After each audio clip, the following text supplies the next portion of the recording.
जय श्री कृष्ण। राधे राधे दोस्तों, कई वर्षों बाद एक दिव्य और दुर्लभ संयोग 12 सितंबर 2023 श्री कृष्ण भगवान की छठी के दिन बनने जा रहा है। और दोस्तों, यदि आप भी आपके घर की सुख शांति, संतान की कमी और धन की कमी या कर्ज से परेशान हैं, या आपका भाग्य आपका साथ नहीं दे रहा है, तो दोस्तों 12 सितंबर 2023 कृष्ण भगवान की छठी पर ये 5 सटीक और असरदार कार्य आप जरूर करें और आप देखेंगे कि कुछ ही दिनों में आपकी सभी समस्याओं का हल संपूर्ण रूप से हो जाएगा। दोस्तों, कई हजार वर्षों बाद 12 सितंबर 2023 को बहुत ही दुर्लभ और दिव्य संयोग बनने जा रहा है, क्योंकि इस दिन कृष्ण छठी के पावन दिन के साथ साथ राजयोग, अमृत सिद्धि योग और साथ ही धनलक्ष्मी जैसे कई योग बन रहे हैं। और इस दिन भगवान श्री कृष्ण सबसे अधिक प्रसन्न होने वाले हैं। इसीलिए दोस्तों, अगर आप भी भगवान कृष्ण से इस दिन जो भी सच्चे दिल से मांगेंगे वो मनोकामना आपकी जरूर पूरी होगी। और इस दिन ये 5 कार्य करने से आपकी किस्मत चमक उठेगी। आखिर कौन से वह कार्य जो आपको सभी कष्टों से मुक्त कर देंगे, आज की इस वीडियो में हम आपको विस्तार से बताएंगे। इसलिए दोस्तों, वीडियो को आखिर तक जरूर देखें। और दोस्तों, अगर आप भी अपने जीवन में भगवान श्री कृष्ण की कृपा पाना चाहते हैं तो इस वीडियो को लाइक करें कि कमेंट में जय श्री कृष्ण राधे राधे लिखना न भूलें। दोस्तों, श्री कृष्ण छठी के बाद भगवान श्री कृष्ण की छठी मनाने की भी परंपरा है। भगवान कृष्ण के छठी वाले दिन लोग अपने आराध्य का अपनी इच्छा के अनुसार ही नाम भी रखते हैं। यदि कृष्ण छठी के दिन आपने बाल गोपाल जी लाए हुए हैं, उनका नामकरण भी छठी वाले दिन ही किया जाता है। तो कुछ लोग भगवान श्री कृष्ण को माधव, बाल गोपाल, ठाकुर जी आदि नामों से पुकारते हैं। यदि आपने भी बाल गोपाल रखे हुए हैं, नामकरण किया हुआ है, तो बहुत अच्छी बात है। या फिर आपने बाल गोपाल कृष्ण छठी के दिन बिठाए हुए हैं, तो छठी वाले दिन इनका नामकरण आप अवश्य कीजिए। कृष्ण छठी के 6 दिन बाद भगवान श्री कृष्ण की छठी मनाई जाती है। अब आप देख लें कि आपने कृष्ण छठी किस दिन मनाई है। उस दिन से लेकर जो भी छठा दिन पड़ता है, उस हिसाब से आप छठी मनाई। कृष्ण छठी का जो पर्व है वो भगवान श्री कृष्ण के जन्म उत्सव के रूप में मनाया जाता है, जिनके 6 दिन बाद भगवान श्री कृष्ण की छठी मनाने का भी रिवाज है। इस दिन लोग कृष्ण छठी की तरह ही भगवान श्री कृष्ण की पूजा करते हैं। लोग इस दिन अपने घर में बच्चों की छठी की तरह ही घर में खड़ी चावल बनाते हैं। इस दिन भगवान श्री कृष्ण को पीले रंग के वस्त्र और माखन मिश्री का भोग भी लगाया जाता है। वैसे तो छठी दोपहर के टाइम ही मनाई जाती है, या फिर आपके घर परिवार में जो भी रीति रिवाज हो, जिस तरह से आप मनाते आ रहे हो, या फिर जिस तरह से आप अपने बच्चों के छठी मनाते हो, उसी प्रकार आप भगवान श्री कृष्ण बाल गोपाल की छठे मनाई। ये तो छठी किस तरह से मनाते हैं वह भी आपके साथ शेयर करेंगे। तो सुबह सूर्योदय के बाद आपको सबसे पहले स्नानादि से निवृत्त होकर बाल गोपाल को, ठाकुर जी को आपको पंचामृत से स्नान कराना है। पंचामृत में आपको पता ही है, दूध, दही, घी, शहद, शक्कर और गंगाजल मिलाकर पंचामृत बना लीजिए। उसके बाद आप ठाकुर जी को स्नान कराएं। यदि आपके पास है तो शंख से स्नान कराएं, या फिर चांदी के पात्र में पानी भरकर आप पंचामृत से स्नान करा सकते। इसके बाद भगवान श्री कृष्ण को पीले रंग के वस्त्र पहनाएं और उनका श्रृंगार कीजिए। इसके बाद ठाकुर जी को मिश्री और माखन का भोग अवश्य लगाएं। इस दिन कड़ी चावल बनाने का भी विशेष महत्व है। आप इस दिन कड़ी चावल बनाकर ठाकुर जी को भोग अवश्य लगाएं। और इस दिन यानी कि छठी के दिन ठाकुर जी यदि आपने बिठाए हुए हैं तो उनकी नज़र आप अवश्य उतारे। ठाकुर जी को काला टीका जरूर लगाएं। ये उन्हें काजल भी विशेष तौर पर लगाया जाता है। छठी के दिन ऐसी मान्यता है, जो भी अपने घरों में काजल बनाकर कान्हा जी को लगाते हैं और उसके बाद अपने घरों में सभी सदस्यों को लगाते हैं, तो उनको नेत्र संबंधित कोई भी परेशानी है वो नहीं रहती है। इस तरह से आप ये 3 कार्य अवश्य कीजिए। भगवान श्री कृष्ण को कई नामों से भी पुकारा जाता है। यदि आपने ठाकुर जी का नाम रखा हुआ है, श्री कृष्ण का नाम रखा हुआ है, तो बहुत अच्छा है। या फिर आप कृष्ण छठी के दिन या छठी के दिन भी आप उनका नामकरण कर सकते हैं। आपको जो भी नाम पसंद हो वह नाम रख सकते हैं। चाहे तो आप उन्हें माधव बाल गोपाल ठाकुर जी भी कह सकते हैं या श्याम भी कह सकते हैं। छठी के मौके पर भगवान कृष्ण को चाबी भी सौंपी जाती है। इस दिन आप भगवान कृष्ण को घर की चाबी सौंप सकते हैं। उसके बाद भगवान से अपने घर में सदैव स्नेह और कृपा के लिए प्रार्थना भी करें। उनसे अपने घर के पालन पोषण के लिए भी प्रार्थना करें। ऐसा करके इस तरह से आप छठी उत्सव मना सकते हैं। छठी उत्सव मनाने से बाल गोपाल की सदैव कृपा दृष्टि है, वह आपके घर पर स्थायी रूप से बनी रहती है और सदा सदा के लिए बाल गोपाल आपके घर में स्थायी रूप से निवास करते हैं। छठे दिन छठी की जो कथा है उसको सुनने का भी विशेष महत्व है। वहीं दोस्तों, आज हम आपको 5 ऐसी वस्तुओं के बारे में बताने जा रहे हैं जो भगवान गोपाल को अति प्रिय है। अगर आप भी भगवान कृष्ण की असीम कृपा प्राप्त करना चाहते हैं तथा माता लक्ष्मी की कृपा प्राप्त करना चाहते हैं और अपनी मनोकामना को पूर्ण करना चाहते हैं तो कृष्ण छठी के दिन इन वस्तुओं को अपने घर पर अवश्य लेकर आएं। अगर आप इन सभी वस्तुओं को घर में नहीं ला सकते हैं तो कम से कम आप इनमें से कोई भी एक वस्तु घर में अवश्य लेकर आएं और भगवान श्री कृष्ण को यह वस्तु अवश्य अर्पित करें। दोस्तों, नंबर 1 भगवान गोपाल की अति प्रिय वस्तु है मोर पंख। कहा जाता है कि राधा रानी के महल में बहुत मोर हुआ करते थे।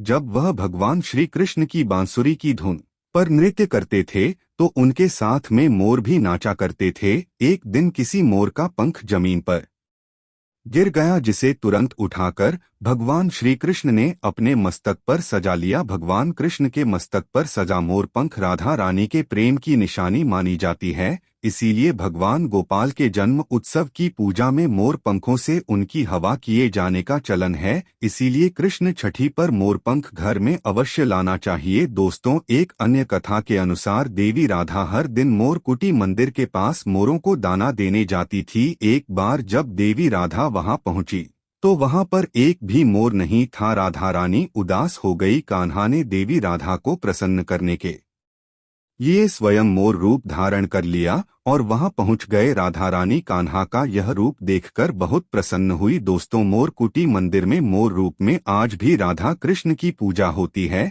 इसीलिए भगवान श्री कृष्ण को प्रसन्न करने के लिए जन्म अष्टमी के पूजन में मोरपंख अवश्य ही शामिल करना चाहिए। हिंदू मान्यताओं के अनुसार घर में मोरपंख का प्रयोग करने से अमंगल टल जाता है, अनेक प्रकार के वास्तु दोष को दूर करता है और मोर पंख सकारात्मक ऊर्जा को अपनी ओर खींचता है। मोर पंख मोर के बाजू से अलग होने के बाद भी जीवित रहता है, तभी तो इसका सकारात्मक असर अपना काम तेजी से करता है। दोस्तों, दूसरी चीज है बांसुरी। भगवान राम की पहचान धनुष तो भगवान गोपाल की बंसी। भगवान गोपाल की मधुर बांसुरी की धुन सुनकर गोपियों उनकी ओर खींची चली आती थी। भगवान गोपाल की बंसी प्रेम और आनंद का प्रतीक है। बाल कृष्ण गोपियों के साथ बंसी बजाकर रास रचाते थे और सृष्टि में प्रेम का संचार करते थे। दोस्तों, कृष्ण छठी के दिन भगवान श्री कृष्ण के श्रृंगार की सामग्री में बांसुरी को शामिल करने से गृहस्थी में प्रेम और आनंद आता है।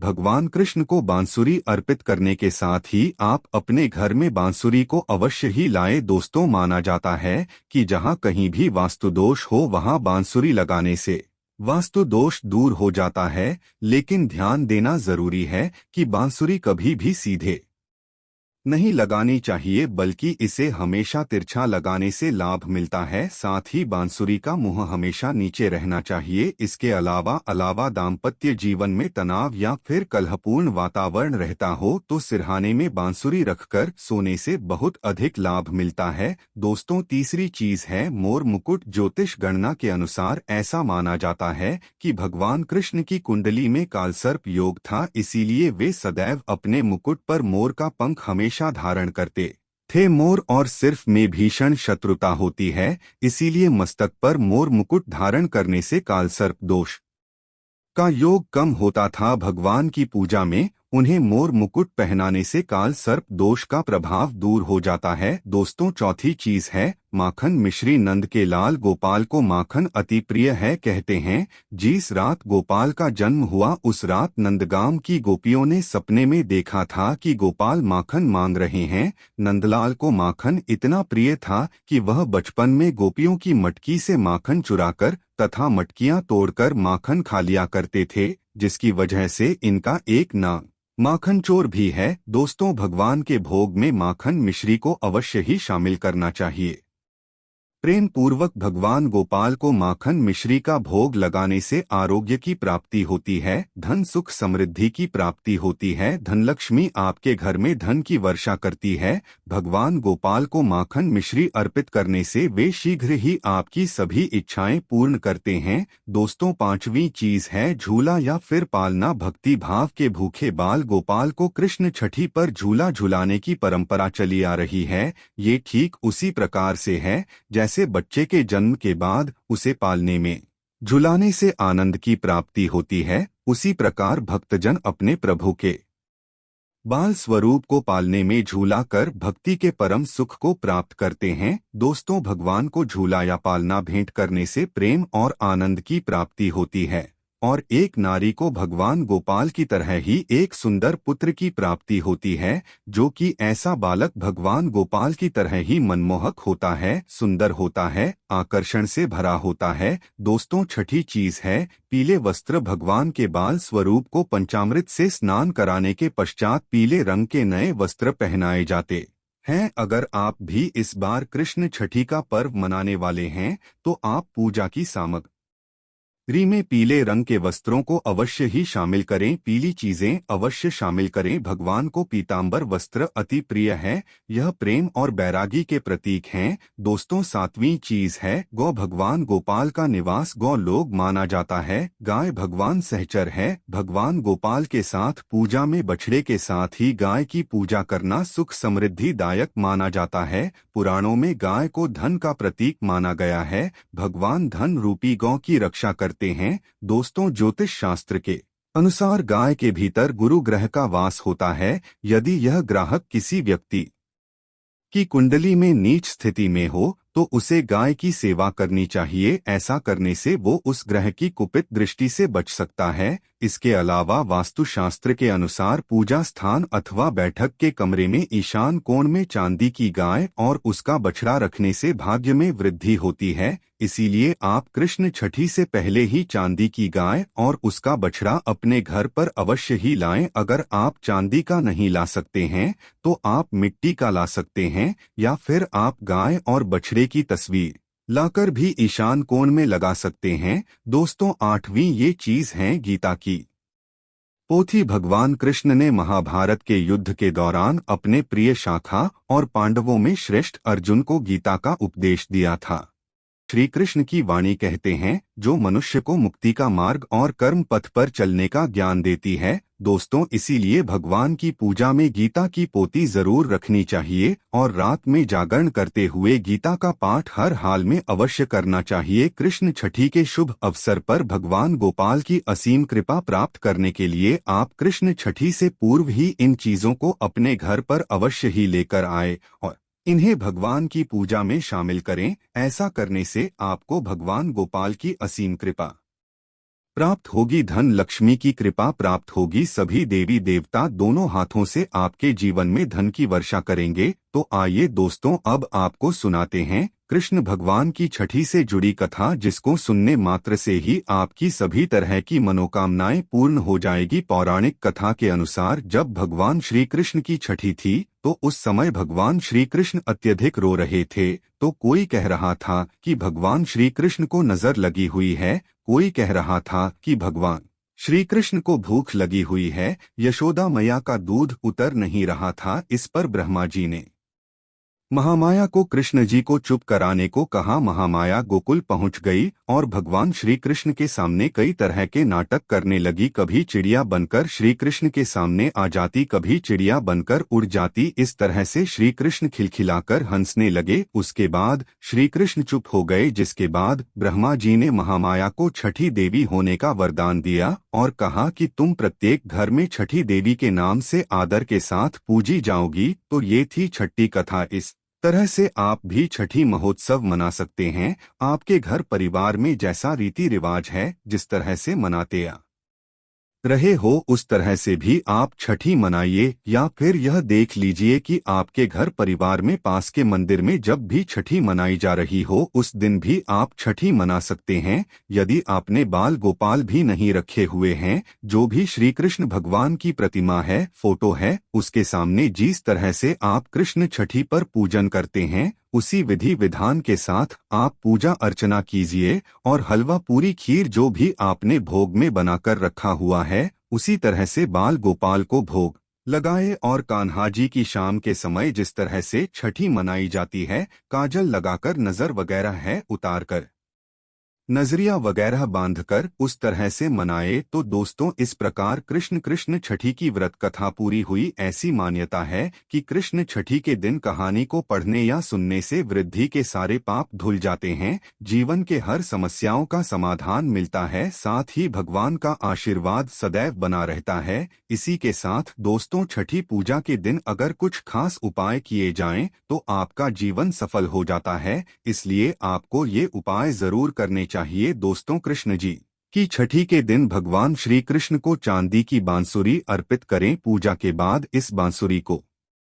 तिजोरी या पर्स में रखें। मान्यता है कि ऐसा करने से धन लाभ होता है। इसके अलावा छठी के दिन राधा माधव को 56 भोग लगाएं। कहते हैं कि ऐसा करने से श्री कृष्ण प्रसन्न होते हैं और मनोकामनाएं पूरी होती है। रात 12 बजे दूध में केसर मिलाकर श्री कृष्ण का अभिषेक करना चाहिए। मान्यता है कि ऐसा करने से सुख समृद्धि और आर्थिक स्थिति में सुधार होता है। दोस्तों, इस दिन राधा कृष्ण मंदिर में जाकर श्री कृष्ण जी को अपने हाथों से बनी पीले फूलों की माला अर्पित करें। साथ ही अभिषेक के समय शारदा तिलक में दिए उनके इस अष्टदशाक्षर मंत्र का जाप करें। क्लीन कृष्णाय गोविंदाय गोपीजन स्वाहा। इस दिन भगवान श्री कृष्ण के इस मंत्र का जाप करने से आपकी आर्थिक संकट जल्द ही दूर होने लगेंगे और धन लाभ के योग भी बनेंगे। और अगर आप चाहते हैं कि आपके जीवन में यश हो और धन की कभी कमी ना हो, तो इसके लिए इस दिन श्री कृष्ण मंदिर में जाकर पीले रंग के कपड़े, पीला फल, अनाज और पीले रंग की मिठाई दान करें। साथ ही रात को कृष्ण जन्म के समय उनके इस मंत्र का जाप करें। क्लीन कृष्णा इस वाह। इस दिन ऐसा करने से आपके जीवन में कभी यश की कमी नहीं होगी और आपकी तिजोरियां हमेशा भरी रहेंगी। वही अगर आप लक्ष्मी की कृपा अपने ऊपर बनाए रखना चाहते हैं और जीवन में खूब तरक्की पाना चाहते हैं, तो कृष्ण जी की छठी के दिन घर में या किसी बाग में या किसी मंदिर आदि में केले के 2 पौधे लगाएं। साथ ही अपने काम बनाने के लिए रात के समय श्री कृष्ण के इस मंत्र का जाप करें। श्री ग्रीन क्लीन कृष्णा स्वाहा। ऐसा करने से आपके ऊपर माता लक्ष्मी की कृपा बनी रहेगी और जीवन में आपकी तरक्की होगी। दोस्तों, अगर आपकी कोई ऐसी इच्छा है जो बहुत दिनों से आपके मन में है और उसे आप जल्द से जल्द पूरा करना चाहते हैं, तो कृष्ण जी की छठी के दिन शंख में जल भरकर बाल गोपाल का अभिषेक करें। साथ ही रात के समय श्री कृष्ण के इस विशेष मंत्र का जाप करें। श्री कृष्णाय गोविंदाय स्वाहा। ऐसा करने से आपके परिवार में सुख शांति और प्यार बना रहेगा। तो दोस्तों, अगर आप वाकई में भगवान कृष्ण को प्यार करते हैं, तो सच्चे दिल से कमेंट बॉक्स में लिखें जय श्री कृष्ण, राधे राधे।